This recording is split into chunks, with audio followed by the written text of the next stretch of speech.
When most people first start going to the gym, they usually do what everyone else does.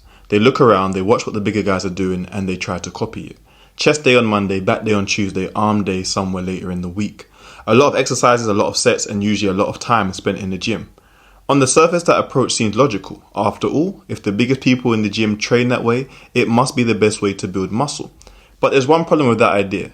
Most of the training methods that dominate the fitness world were developed by professional bodybuilders, individuals who compete at the highest level of bodybuilding and who have the recovery capabilities that are very different from the average person. Bodybuilders like Schwarzenegger popularized extremely high volume training routines, multiple exercises per muscle group, sometimes 20 or more sets in a single session, an entire day dedicated to just one muscle. Now, to be clear, those routines can work very well for someone with enhanced recovery. But the vast majority of people in the gym are natural lifters, and natural lifters have to approach training very differently. Because when a natural lifter tries to copy the training style of enhanced bodybuilders, they often end up doing too much volume, not recovering properly, and ultimately making for less progress than they should. This is one of the biggest reasons why so many natural lifters struggle to build muscle. They are working hard, they are showing up to the gym consistently, but their training approach is fundamentally mismatched with their ability to recover and adapt.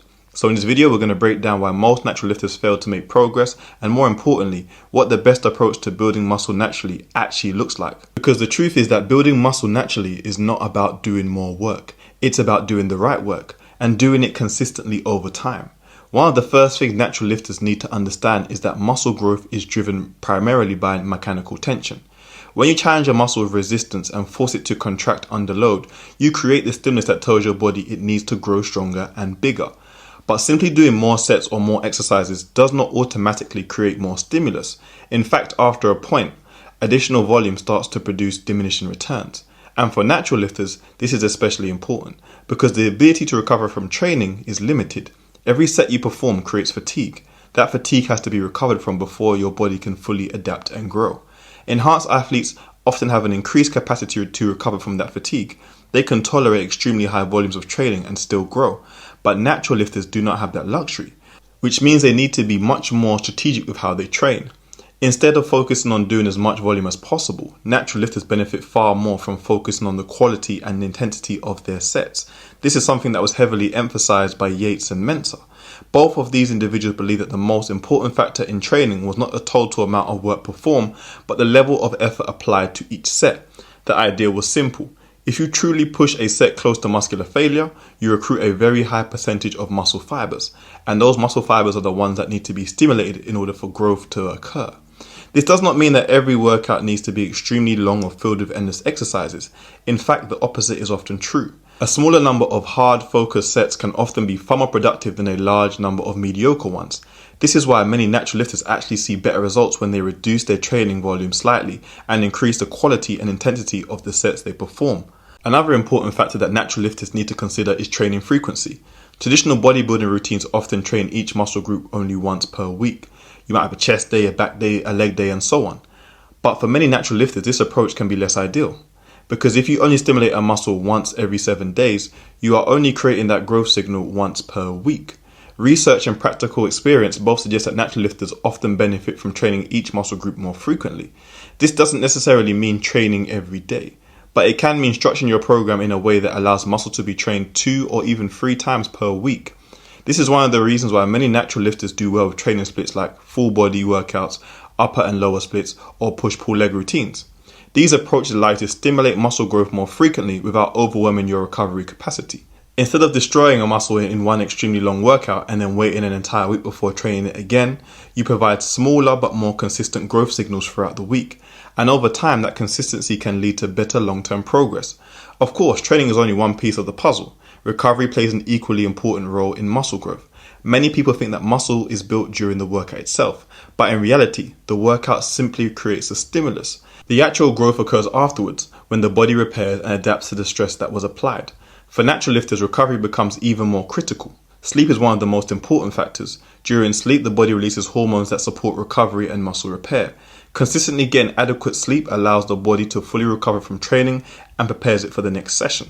So if you are training hard but only sleeping 4 or 5 hours per night, your progress will likely be limited. Stress management also plays a role. Chronic stress can interfere with recovery and make it harder for the body to adapt to training. This is why building muscle naturally requires a holistic approach. It's not just about what you do in the gym, it's also about what you do outside of the gym. Nutrition is another key factor that natural lifters cannot afford to overlook. No training program can compensate for poor nutrition. Your body needs sufficient energy and nutrients in order to build new muscle tissue. For most people trying to build muscle, this means eating enough calories to support growth and consuming enough protein to provide the building blocks for muscle repair. You don't need extremely complicated diets or elaborate meal plans. In many cases, the most important factor is simply consistency. Because muscle growth does not happen overnight, it is the result of months and years of consistent effort. And that brings us to one of the most important principles for natural lifters: simplicity. In the modern fitness world, there is a constant search for the perfect program, the perfect exercise, or the perfect training method. But the truth is that the fundamentals of muscle building have been understood for a very long time. Train hard, progressively increase the resistance over time, allow your body to recover, and remain consistent. Many natural lifters make the mistake of constantly switching programs. They try one routine for a few weeks, then jump to another because they think something else might be better. But muscle growth is a slow process. It requires patience and consistency. Often the people who make the most progress are not the ones doing the most complicated routines. They are the ones who show up consistently, focus on getting stronger in the basic movements, and allow the process to work over time. At the end of the day, building muscle naturally is not about chasing complexity. It's about mastering the fundamentals, training with intensity, managing your recovery, fueling your body properly, and staying consistent over the long term. Because while enhanced athletes may be able to rely on pharmacological assistance to accelerate the process, natural lifters must rely on discipline, patience, and intelligent training. And when those elements come together, the results can be extremely rewarding. Building muscle naturally may take longer, but the process teaches something valuable. It teaches consistency, it teaches patience, and it teaches you how to work with your body rather than against it. And ultimately, that approach is what leads to long-term progress and sustainable results.